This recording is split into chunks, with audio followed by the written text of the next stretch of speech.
ಹುಚ್ಚೇಶ್ವರ ದೇವಾಲಯ, ಹುಚ್ಚೇಶ್ವರ ಟೆಂಪಲ್.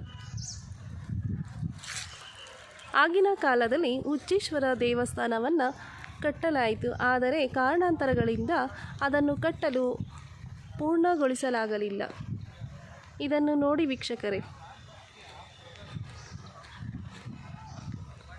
ಇದನ್ನು ಅರ್ಧ ಮಟ್ಟಿಗೆ ಹಾಗೆ ಕೂಡ ಸ್ಟಾಪ್ ಮಾಡಿದ್ದಾರೆ.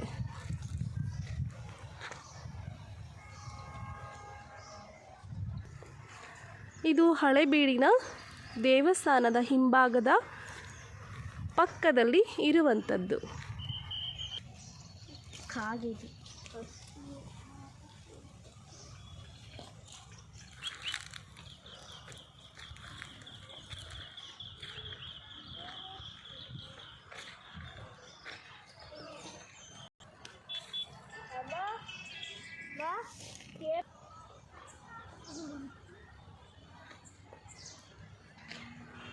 ಆಗಿನ ಕಾಲದಲ್ಲಿ ಕಟ್ಟಲಾಗಬೇಕಾದಂತಹ ಕಲ್ಲುಗಳು ಈಗಲೂ ಕೂಡ ನೀವು ನೋಡಬಹುದು. ಹೀಗೆ ಇಲ್ಲಿ ಉಳಿದಿದೆ. ಇಲ್ಲಿ ಸುಂದರವಾದ ನದಿ ಕೂಡ ಕಾಣುತ್ತದೆ. ಪ್ರಕೃತಿಯ ಸೌಂದರ್ಯವನ್ನು ಕೂಡ ನೀವು ವೀಕ್ಷಿಸಬಹುದು. ಪ್ರಕೃತಿಯ ಸೌಂದರ್ಯವನ್ನು ಕೂಡ ನೀವು ವೀಕ್ಷಿಸಿ.